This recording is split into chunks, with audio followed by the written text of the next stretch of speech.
Hello guys, today is to set and tomorrow is to rise, and I wish you a brilliant tomorrow. Today I will discuss a brief summary of the conditional clauses. It is essential for your plus 2 and other examinations. At first, I tell you the type 1 conditional clauses, which is called open or real condition. In this type of conditional clauses, we use if plus a subject plus simple present, and in the main clause, subject plus will or shall or may or can plus the base form of the verb. Here the possibility of the conditional clause and the main clause is 50-50. You may write the main clause at the beginning and the conditional clause, that is if sentence, after that. For example, if he helps me, helps is here simple present, I will give him a diamond ring. And you will see the main clause here, I will give him. The main clause contains will. The next example, if it doesn't rain, we will play cricket. And you will see here, we have used will or shall in the main clause. Remember that we can use may, can also in the main clause. Then come to the second type of conditional clauses. In second type of conditional clauses, first we call this second type of conditional clause unreal, imaginary, hypothetical condition. Because here both the conditional clauses and the main clauses are imaginary, hypothetical and unreal. There is no possibility of the event or action happening in future. This is just an imagination, or it is some fictional idea. The formula is here, if plus a subject plus a simple past, you remember, simple past, and in the main clause we use subject plus would or could or should or might plus B1. You remember that the event or action is completely imaginary or hypothetical or unreal. There is no possibility of happening the event. For example, if he worked hard, he would pass. Meaning, he doesn't work hard, so there is no possibility of his passing. And we say, if he worked hard, you see, in the if clause we have used worked, the simple past, and in the main clause we have used would plus V1, would pass. The next example, if he was or were a god, I would fall at his feet. And you will see here in the if clause, we have used past tense, simple past, was or were. Remember that we can use were instead of was, but was cannot be used in place of were. If he was or were, it is past tense, simple past, and I would fall at his feet. And you can omit if. If you omit it, then you have to write were he a god, then others you may write. Then now come to the third type. The third type is called past unfulfilled condition. It is used after the event or action has happened. So it always refers to the past time. And the formula is here, if plus subject plus head plus V3. You remember that head plus V3 is called past perfect. Then in main clause you use subject plus would, could, might, should, any one of them which is necessary, plus have plus past participle, that is called V3.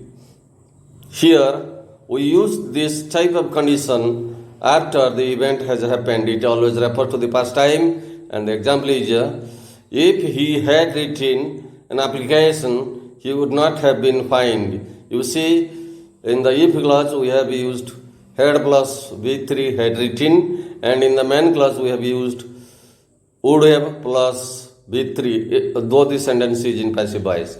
If my father had educated me, I would have become a police officer.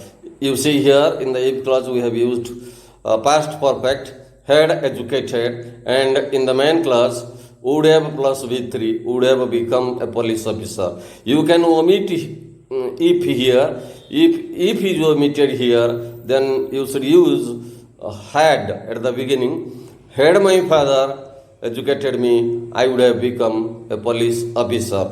Similarly, in the second type, you can use OR at the beginning instead of if. Now, let's go into the fourth type of conditional. This is very easy. In this fourth type of conditional is called zero conditional by some people. We use here present simple in both the if clause and main clause. It is generally used for present habit, general, universal, scientific truth, etc. You can replace if by whenever or when.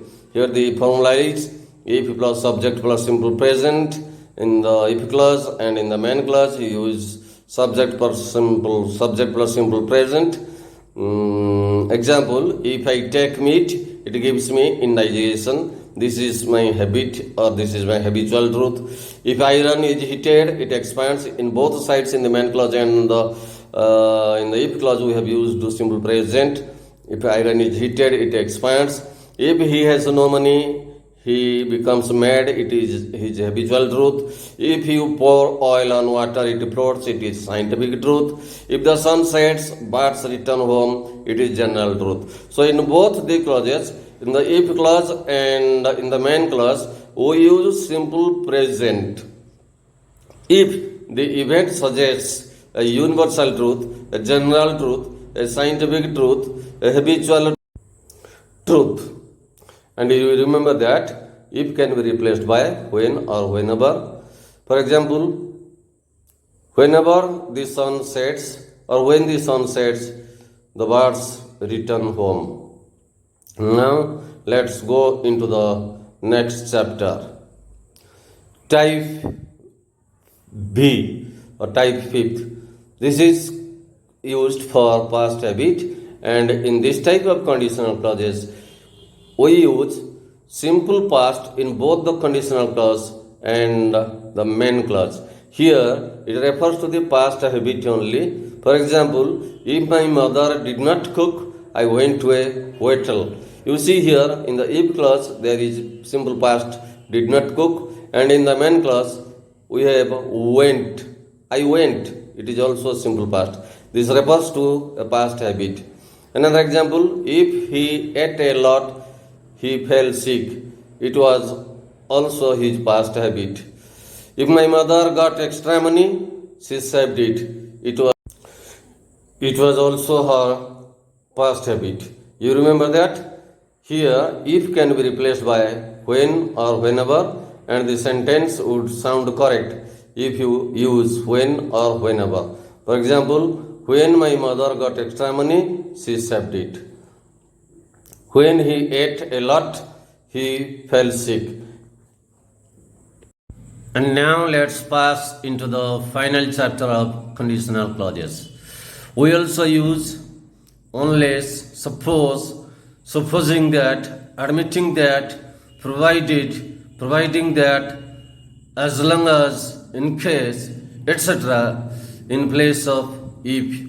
Remember that unless means if not.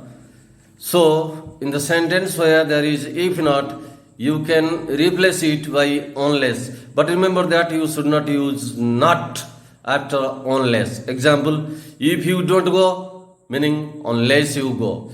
If he doesn't eat, meaning unless he eats. We don't use not in unless clauses. You cannot say unless he doesn't go, it is wrong. So you have to say unless he goes, or you can say if he doesn't go. So if not is equal with unless. Never use not in the unless clause. You can use not in the if clause, but not in the unless clause. And other words you can use instead of if clause are suppose, supposing that, admitting that, provided, providing that, as long as. In case so many words are there which are used in for conditional clauses. Also we use in case for conditional clauses. Now we have completed the brief summary of the conditional clauses, and now if you like this small channel, this small video, then please share and subscribe it to your friends.